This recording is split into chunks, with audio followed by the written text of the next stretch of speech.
Welcome back to exercise 4.1 of quadratic equation। तो बिना किसी देरी के और बिना किसी बवाल के आइए डायरेक्ट प्रश्नों पर चलते हैं। तो सबसे पहला प्रश्न है, जांच कीजिए कि क्या निम्न द्विघात समीकरण है कि नहीं। तो पहला क्वेश्चन है हमारे पास x+1 का whole square equals to 2x-3। तो आइए चेक करते हैं कि यह समीकरण द्विघात समीकरण है कि नहीं। तो चेक करने के पहले हम लोग को जानना पड़ेगा कि जो दिया गया समीकरण है वो द्विघात समीकरण के जो व्यापक रूप है उसको फॉलो करता है कि नहीं करता है। तो द्विघात समीकरण का जो व्यापक रूप होता है वो होता है ax² plus bx plus c equals to 0। तो देखते हैं कि इस पे ये फॉलो कर रहा है कि नहीं कर रहा है। तो यहाँ पे दिया है x+1 का होल स्क्वायर, तो इसको हम लोग लिख सकते हैं a प्लस बी का होल स्क्वायर के फॉर्मेट में बैठाएंगे तो पहले आएगा a स्क्वायर, दैट मीन्स कि x² plus 2ab, that means 2 into x into 1 plus b square मतलब 1 का स्क्वायर, और इक्वल्स टू यहाँ पे लिखा है 2 इंटू x माइनस 3। तो जब इसको हम लोग मल्टीप्लाई करेंगे तो ये आएगा 2x माइनस 3 नहीं 2x माइनस 6, क्योंकि 2 3 6 होता है। अब इसको हम लोग सॉल्व करते हैं तो यहाँ आता है x² plus 2x plus 1 equals to 2x minus 6। इसको इस साइड ले आते हैं तो ये आता है x² plus 2x minus 2x plus 1 plus 6 equals to 0। तो यहाँ पे आएगा x² प्लस 7 इक्वल्स टू 0, क्योंकि ये और पार्ट क्या हो रहा है, कट जा रहा है।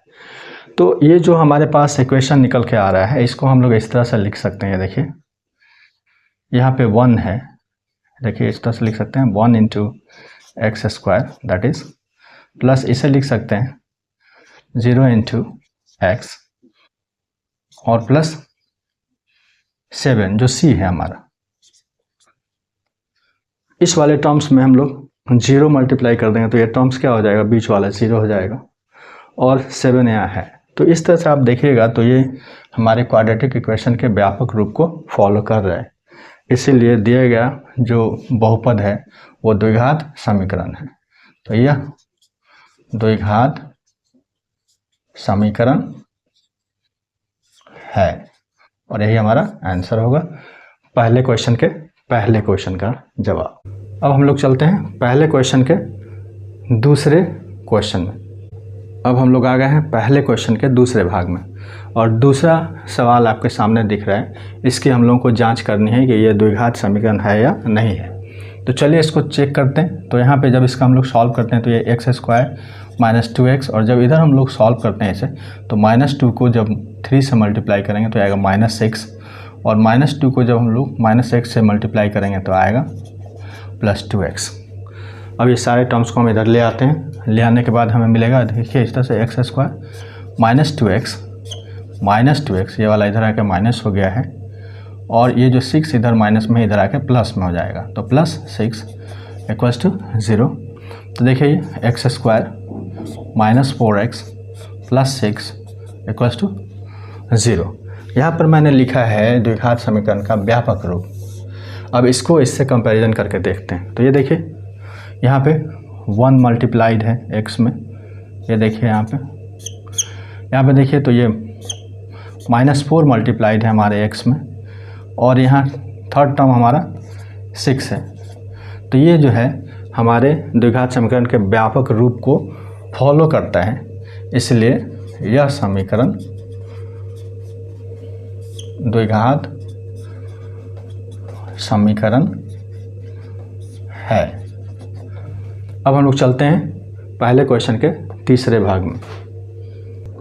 अब हम लोग आ गए हैं पहले क्वेश्चन के तीसरे भाग में और सवाल आपके सामने दिख रहा है x minus 2 into X plus 1 equals to x minus 1 into X plus 3। आइए सॉल्व करके चेक करते हैं कि ये द्विघात समीकरण है या नहीं है। तो आप देखिए इस दोनों को जब हम लोग मल्टीप्लाई करेंगे इस तरह से तो ये आएगा x into X plus 1 first time आ जाएगा यहाँ, और -2 को हम लोग को मल्टीप्लाई करना पड़ेगा x प्लस 1 से। यहाँ पे अगर हम लोग करें तो यहाँ पे x से मल्टीप्लाई करेंगे x+3 में फर्स्ट टाइम, और उसके बाद -1 से हम लोग मल्टीप्लाई करेंगे x+3 में।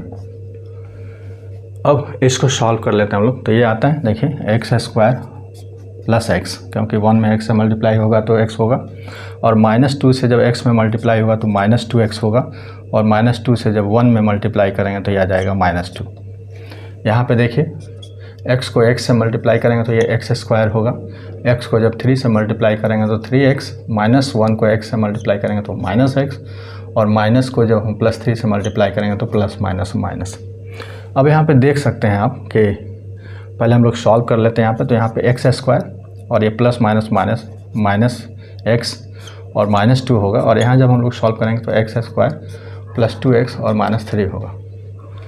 अब इसको इधर ले आते हैं, या फिर आप चाहें तो देखिए x² इधर भी है और x² इधर भी है, ये कैंसिल आउट हो जाएगा, क्योंकि जो इक्वल टर्म्स होते हैं उसे हम लोग इरेज कर सकते हैं या मिनिमाइज़ कर सकते हैं या ख़त्म कर सकते हैं या काट सकते हैं, जो समझिए आप।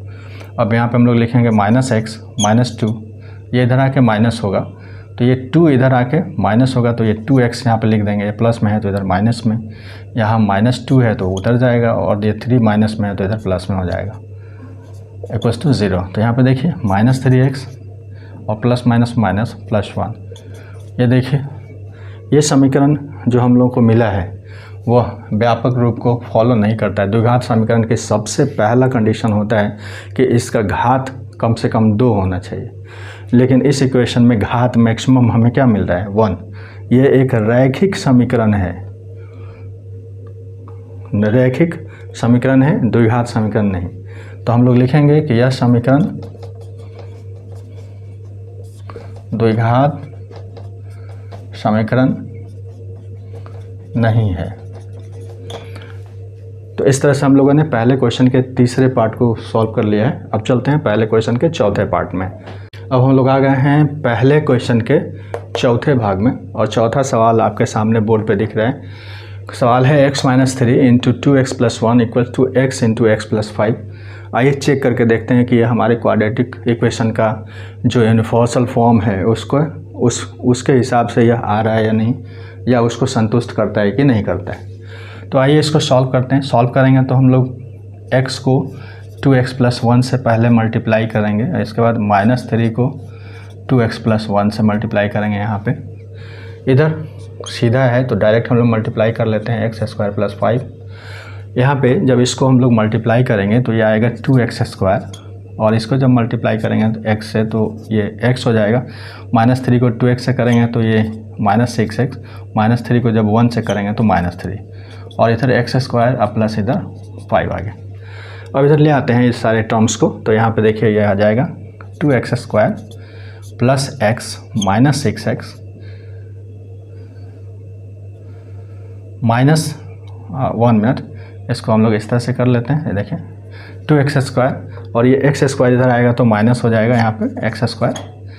इसके बाद यहाँ -x -6x, इसके बाद -3 है, और ये 5 इधर आएगा तो माइनस हो जाएगा, और इधर 0 हो जाएगा, कोई भी टर्म्स नहीं है तो इसलिए 0 हो गया। अब इसको सॉल्व करते हैं। देखिए 2x² में से x² जाएगा तो यहाँ पे बचेगा x², और यहाँ देखिए माइनस माइनस प्लस होता है तो 6x और -6x और -x, ये -7x होगा, और यहाँ भी माइनस माइनस प्लस होगा तो -3 और -5 ये -8 हो जाएगा। तो इस तरह से आप देखिए कि इसका जो घात है हमारा 2 है, इसमें एक अचर 1 से मल्टीप्लाई है। यहाँ पे देखिए x है तो हमारे पास यहाँ x मिल रहा है, और इसका एक अचर -7 है। वहाँ पे तीसरा अचर c है, तो यहाँ हमें तीसरा अचर 1 मिल रहा है। इसलिए हम लोग कह सकते हैं कि यह द्विघात समीकरण है। अब हम लोग चलते हैं अगले प्रश्न में। अब हम लोग आ गए हैं पहले क्वेश्चन के 5वें हिस्से में, और 5वां सवाल आपके सामने दिख रहा है 2x - 1 × x - 3 = x + 5 × x - 1। आइए इसकी जांच करते हैं कि यह द्विघात समीकरण है या नहीं। तो इसको मल्टीप्लाई करते हैं। तो पहले 2x से हम लोग x - 3 में मल्टीप्लाई करेंगे, और इसके बाद -1 से x - 3 में मल्टीप्लाई करेंगे। इधर x से हम लोग x - 1 में पहले मल्टीप्लाई करेंगे, और इसके बाद 5 से x - 1 में मल्टीप्लाई करेंगे। जब इसको हम लोग मल्टीप्लाई करते हैं तो ये आता है 2x square minus 6x, 2x into 3 equal to 6x। 1 को जब हम लोग x से मल्टीप्लाई करेंगे तो माइनस x, और -1 को जब -3 से गुना करेंगे तो माइनस इंटू माइनस प्लस हो जाएगा और यहाँ हो जाएगा 3। इसको जब हम लोग मल्टीप्लाई करेंगे तो ये आ जाएगा x स्क्वायर। इसी तरह से ये -x प्लस 5x और -5। अब हम लोग क्या करते हैं, इस सारे टर्म्स को इधर ले आते हैं। इससे पहले हमारे पास यहाँ 5x और 1 -x है, यहाँ 6x और x है, तो पहले इस टर्म्स को हम लोग सॉल्व कर लेते हैं। यहाँ लिखते हैं 2x स्क्वायर माइनस 6x और -x है तो ये -7x हो जाएगा, प्लस 3 हो जाएगा यहाँ पे। और इस साइड हम लोग देखें तो ये x स्क्वायर और ये प्लस माइनस माइनस हो जाएगा, तो 5x में से x चला गया तो इट्स 4x प्लस में होगा, क्योंकि इसका बड़े वाले का साइन प्लस है और ये -5। अब हम लोग क्या करते हैं कि टर्म्स को एक तरफ ले आते हैं, तो हमारे पास मिलेगा यहाँ पे 2x square minus x square, यहाँ पे -7x है, ये इधर आके माइनस हो जाएगा तो -4x, ये +3 है, ये -5 है तो इधर आके 5 हो जाएगा इक्वल्स टू 0। तो अब यहाँ देखिए 2x स्क्वायर में से x स्क्वायर जाएगा तो यहाँ x स्क्वायर, और यहाँ -7x -4x तो माइनस माइनस प्लस होता है, इसलिए 7 और 4 11x हो जाएगा, लेकिन साइन हमारा माइनस ही रहेगा। इसके बाद 3 और 5 क्या होता है 8। तो इस तरह से आप देखिए कि क्वाड्रेटिक इक्वेशन के व्यापक रूप को ये फॉलो कर रहा है। यहाँ देखिए अधिकतम घात इनमें से देखें तो यहाँ 0 है, यहाँ घात 1 है, और यहाँ घात x का पावर 0 है, और यहाँ x का घात 1 है। सॉरी, एक बार फिर से देख लीजिए इसे। इस पे x का पावर 2 है, इस पे x का पावर 1 है, और यहाँ x का पावर 0 है, जिसे हम लोग लिखते नहीं हैं क्योंकि उसका मान 1 होता है। तो ये द्विघात समीकरण है, तो हम लोग लिखेंगे ये द्विघात समीकरण है। अब चलते हैं पहले के छठे भाग में। अब हम लोग आ गए हैं क्वेश्चन पहले के छठे भाग में। तो यहाँ पे देखिए ये x square plus 3x plus 1 दिया है और इक्वल्स टू में x माइनस 2 का होल स्क्वायर दिया है। तो आप जानते हैं फॉर्मूला a माइनस बी का होल स्क्वायर बराबर होता है a square minus 2ab plus B square. तो इसको हम लोग सॉल्व करते हैं। इधर सॉल्व करने की कोई ज़रूरत नहीं है, डायरेक्ट इसे लिख देंगे इस तरह से। और इधर अगर हम लोग सॉल्व करते हैं तो a माइनस बी का होल स्क्वायर होता है, तो सबसे पहले हम लोग लिखते हैं a स्क्वायर, फिर -2 इंटू a इंटू बी, यहाँ -2 होगा, इसको ब्रैकेट में रखेंगे हम लोग, और plus B square that is 2 का स्क्वायर। ठीक है, यहाँ पे हमारे पास फॉर्मूला आ गया a स्क्वायर माइनस 2ab और प्लस बी स्क्वायर। अब इसको जब हम लोग फर्दर सॉल्व करेंगे तो ये इसी तरह से लिखा जाएगा। यहाँ हो जाएगा x स्क्वायर, यहाँ हो जाएगा माइनस माइनस प्लस तो 4x, और यहाँ हो जाएगा प्लस 4। अब इसे हम लोग इधर लाते हैं और सॉल्व करते हैं, तो लफ्ज़ की ज़रूरत ही नहीं पड़ेगी, ये और ये कट गया। और यहीं पे हमें दिख जा रहा है कि दिया गया समीकरण का जो घात है वो 1 है। अगर इधर हम लोग ले आकर फर्दर सॉल्व करें तो भी हम लोग को देखिए ध्यान से -4x प्लस 1 और -4 इक्वल्स टू 0। तो यहाँ देखिए ये -x और यहाँ -3 इक्वल्स टू 0। माइनस कॉमन ले लीजिए तो x माइनस 1, x माइनस अगर माइनस कॉमन ले लें तो x प्लस 1 होगा यहाँ पे। अगर हम लोग यहाँ पे -1 कॉमन ले लें और यहाँ x प्लस 1 इक्वल्स टू 0/-1, तो x प्लस 1 इक्वल्स टू क्या हो गया 0। तो इस तरह से हमें जो है द्विघात समीकरण मिल नहीं रहा है, क्योंकि इसका घात 2 नहीं है, इसलिए यह समीकरण द्विघात नहीं है। अब हम लोग चलते हैं पहले प्रश्न के 7वें भाग में। अब हम लोग आ गए हैं क्वेश्चन नंबर पहले के 7वें भाग में, और ये क्वेश्चन लिखा हुआ है आपके सामने, x प्लस 2 का whole cube equals to 2x into X square minus 1। तो आइए इसको सॉल्व करते हैं। तो देखिए यहाँ a प्लस बी का होल क्यूब है, तो इसके लिए फॉर्मूला होता है इस तरह से, a प्लस बी का होल क्यूब इक्वल्स टू होता है a cube plus B cube plus 3ab और ब्रैकेट में a प्लस बी। इस तरह से लिख सकते हैं, या फिर इसको ऐसे भी लिखा जा सकता है। देखिए a cube plus B cube plus 3a square b plus 3ab square. आप अपने सुविधा के हिसाब से कोई भी फॉर्मूला यूज़ कर सकते हैं। तो आइए हम लोग इसको उस फॉर्मूला पे एडजस्ट करके देखते हैं। तो यहाँ पे हमें मिलेगा A cube, that means X का क्यू, पहले हम लोग लिखेंगे इस तरह से एक्स का होल क्यू प्लस बी का क्यू, दैट मीन्स कि 2 का क्यू, इसके बाद plus 3ab, that means 3 into X into 2 और ब्रैकेट में x plus 2, that means a plus B. अब इसको फर्दर हम लोग सॉल्व करेंगे। इससे पहले इक्वल वाला हम लोग यहाँ पे लिखते हैं, इसको डायरेक्ट मल्टीप्लाई कर देते हैं। 2x को जब x स्क्वायर से मल्टीप्लाई करेंगे तो आएगा 2x क्यूब, क्योंकि पावर जब मल्टीप्लाई होता है तो पावर प्लस हो जाते हैं। जब दो अलजेब्रा मल्टीप्लाई होता है, दो टर्म्स मल्टीप्लाई होता है तो पावर प्लस हो जाता है। और 2x को जब यहाँ माइनस से गुना करेंगे 1 से तो माइनस 2x होगा। अब इसको सॉल्व करते हैं हम लोग। यहाँ पे देखिए x का होल क्यूब x क्यूब हो जाएगा, और प्लस 2 का क्यूब करेंगे तो 8, ये 3 दूनी 6x यहाँ पे होगा, और यहाँ x प्लस 2 है। अब इसको जब फर्दर हम लोग ऐसा ही लिखते हैं, सॉल्व करने की भी आवश्यकता नहीं है। अब इसको जब हम लोग फिर आगे चलते हैं तो एक्स क्यूब प्लस 8 प्लस इसको इससे मल्टीप्लाई करेंगे तो ये आएगा 6x स्क्वायर, और प्लस इसको करेंगे तो 6 2 12x, और equals to 2x cube minus 2x हम लोग को मिल गया है। अब ये सारे टर्म्स को हम इधर ले आते हैं। तो यहाँ पे देखिए हम लोग को क्या क्या मिलता है। यहाँ मिलता है x cube minus 2x cube plus, यहाँ देखिए यहाँ 6x स्क्वायर है, तो इसको पहले हम लोग लिख लेते हैं यहाँ पे 6x स्क्वायर। अब यहाँ पे 12x है तो हम लोग 12x लिख लेते हैं, और ये वाला जो माइनस 2x है इधर आके प्लस होगा तो हम लोग यहाँ पे लिख सकते हैं प्लस 2x, और ये वाला जो 8 बीच में था इसे हम लोग अगर लास्ट में इस तरह से लिख लें तो इक्वल्स टू 0 हो जाता है। अब देखिए कोई भी टर्म्स हमसे छूटा नहीं है। देखिए 1 2 3 4 5 और 6 टर्म्स हैं, और यहाँ भी 1 2 3 4 5 और 6 टर्म्स है। कोई टर्म्स मैंने छोड़ा नहीं है, अरेंज कर लिया है। अब इसको सॉल्व करते हैं। तो देखिए ये दोनों एक्स क्यू है तो plus minus minus, that means minus x Q, plus यहाँ मिलेगा 6x स्क्वायर, प्लस यहाँ मिलेगा 12x और plus 2x, that is 14x, और प्लस 8 इक्वल्स टू 0। तो इस इक्वेशन को जब हम लोग देखते हैं तो इसका अधिकतम घात हम लोग के पास 3 मिल रहा है। तो यह त्रिघात बहुपद है, यह त्रिघात बहुपद है, या त्रिघात बहुपद है, इसलिए हम लोग कह सकते हैं कि यह द्विघात समीकरण नहीं है।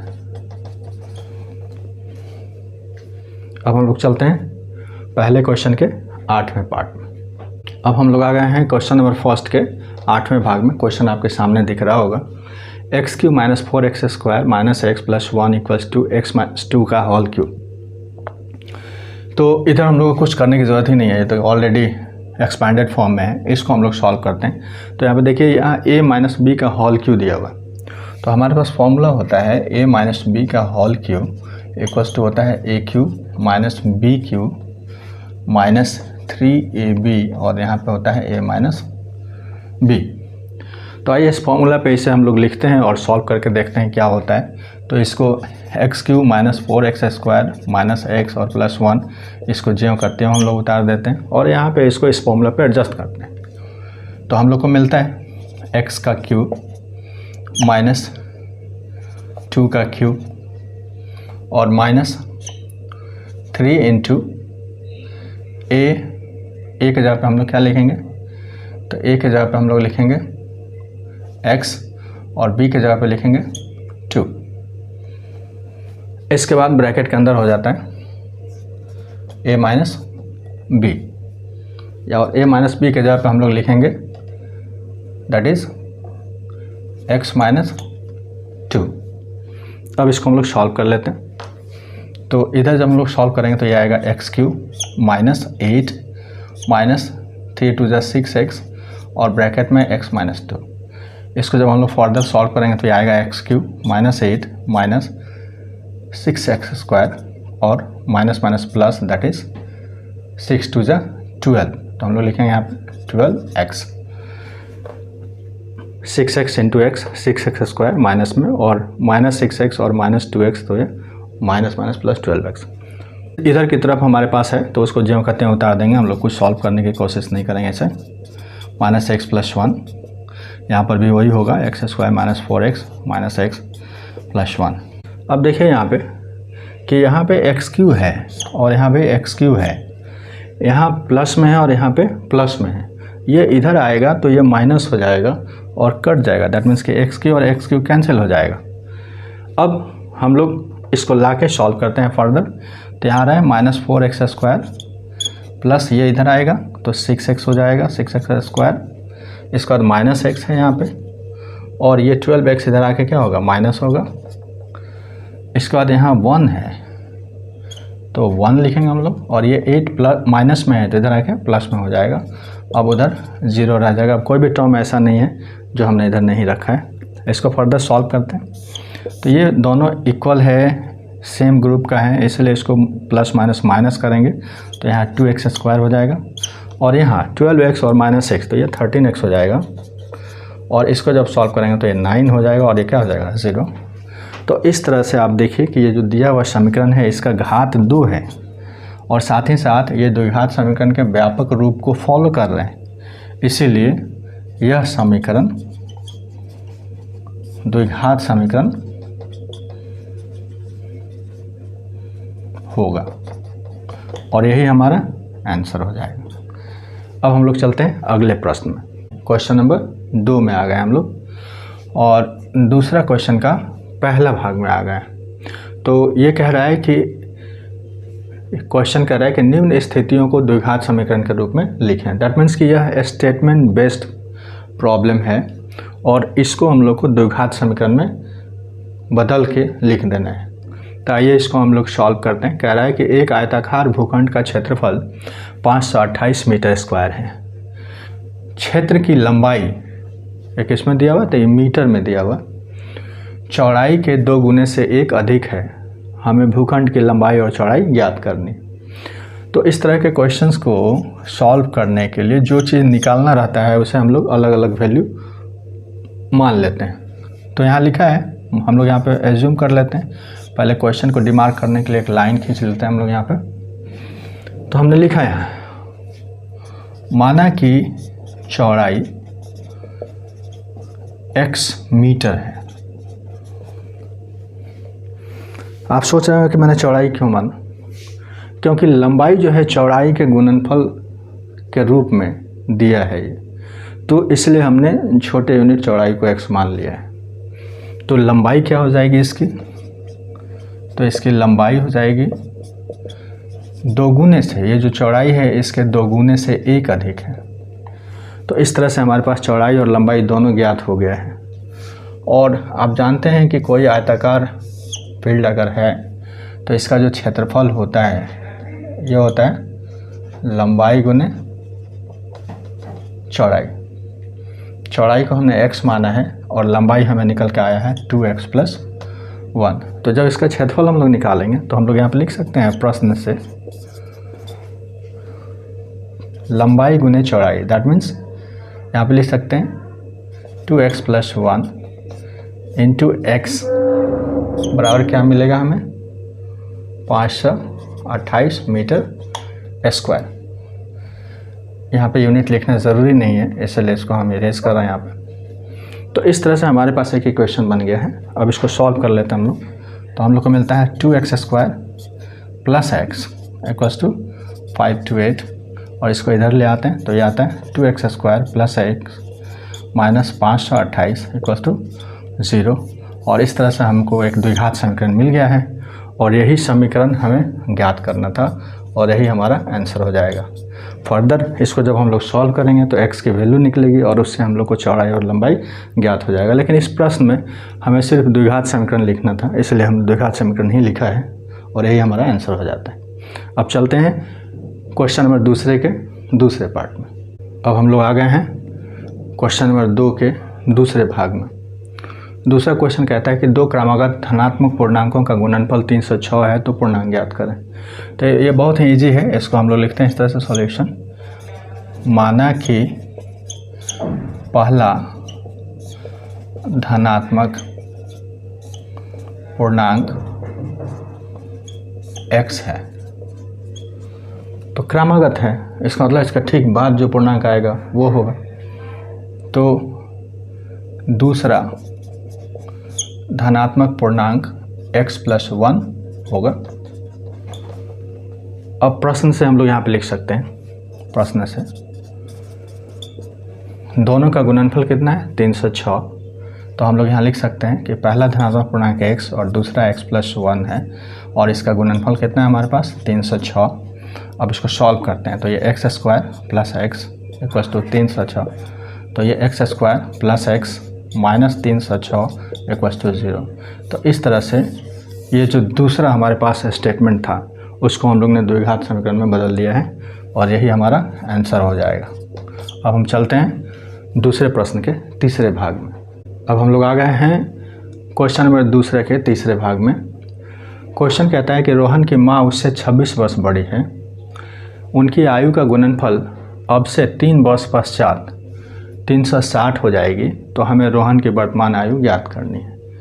तो हम लोग इसका सॉल्यूशन निकालते हैं। जो हमें निकालना है उसको x मान लेते हैं, तो लिखते हैं माना कि रोहन की वर्तमान आयु x वर्ष है।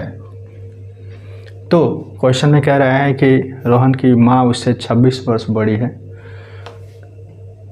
तो रोहन की माँ की वर्तमान आयु इक्वल हो जाएगा x + 26 वर्ष, क्योंकि वह अपने पुत्र से 26 वर्ष बड़ी है। अब कहता है कि अब से 3 वर्ष पश्चात उनके आयु का गुणनफल 360 हो जाएगा। तो पिछले कई प्रश्नों में हमने आपसे चर्चा की थी कि किसी के उम्र में अगर बाद है, जैसे 3 वर्ष बाद है, तो जो वर्तमान आयु है उसमें 3 वर्ष ऐड हो जाता है, और 3 वर्ष पहले अगर है तो 3 वर्ष माइनस हो जाएगा। एग्जाम्पल लेते हैं, अगर हमारी आयु इस वक्त 35 साल है तो 3 वर्ष बाद हमारी आयु क्या हो जाएगी 38 साल, और 3 वर्ष पहले हमारी आयु क्या हो जाएगी 32 साल। तो इसी तरह से आपको इस क्वेश्चन को देखना है यहाँ पे। तो हम लोग लिखते हैं 3 वर्ष बाद रोहन की आयु ये हो जाएगा x + 3, और 3 वर्ष बाद रोहन की माँ की आयु ये हो जाएगा x + 26 है, तो इसमें 3 और जोड़ देंगे तो ये आ जाएगा x + 29। अब हम लोग प्रश्न से देखते हैं, या अकॉर्डिंग टू क्वेश्चन, प्रश्न से क्या कहता है उनकी आयु का गुणनफल अब से 3 वर्ष पश्चात 360 हो जाएगी। तो रोहन की आयु x + 3 है, उसकी माँ की आयु x + 29 है, और दोनों मिला के कितना हो जाएगा 360 वर्ष। अब इसको सॉल्व करके हम लोग को द्विघात समीकरण मिल जाएगा। तो आइए इसको सॉल्व कर लेते हैं। तो जब हम लोग मल्टीप्लाई करेंगे तो ये आ जाएगा x + 29 यहाँ पे, और 3 से जब मल्टीप्लाई करेंगे तो ये आएगा x + 29 यहाँ पे, और ये 360। इसको सॉल्व करेंगे तो ये आएगा x² + 29x + 3x, और इसको जब हम लोग इससे मल्टीप्लाई करेंगे तो आएगा 3 9 27 के साथ हासिल 2, 3 दूनी 6 और 2 8, दैट मीन्स 87, और = 360। तो x² + 29x + 3x + 87 = 360 है। अब इसके बाद इसको हम लोग सॉल्व करते हैं तो ये आता है x² + 29 और प्लस 3x, तो ये आ जाएगा 32x + 87 और -360 = 0। अब इसको हम लोग माइनस करके देखते हैं तो देखिए 10 में से 7 जाएगा, तो यहाँ पे हम लोग पहले इसको लिख लेते हैं x² + 32x, और ये प्लस माइनस होगा, बड़े वाले का साइन माइनस है इसलिए मैंने माइनस लिख दिया।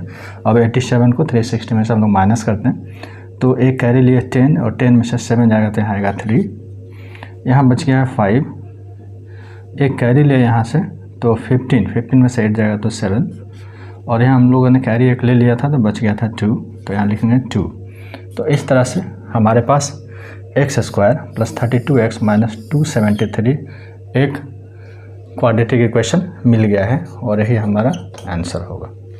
अब हम लोग चलते हैं दूसरे क्वेश्चन के चौथे भाग में। अब हम लोग आ गए हैं दूसरे क्वेश्चन के चौथे पार्ट में। क्वेश्चन यहाँ पे कह रहा है कि एक रेलगाड़ी 480 किलोमीटर की दूरी समान चाल से तय करती है। यदि इसकी चाल 8 किलोमीटर प्रति घंटे कम होती तो वह उसी दूरी को तय करने में 3 घंटे समय अधिक लेती। तो हमें रेलगाड़ी की चाल ज्ञात करनी। तो इसको सॉल्व करते हैं हम लोग इस तरह से। माना कि रेलगाड़ी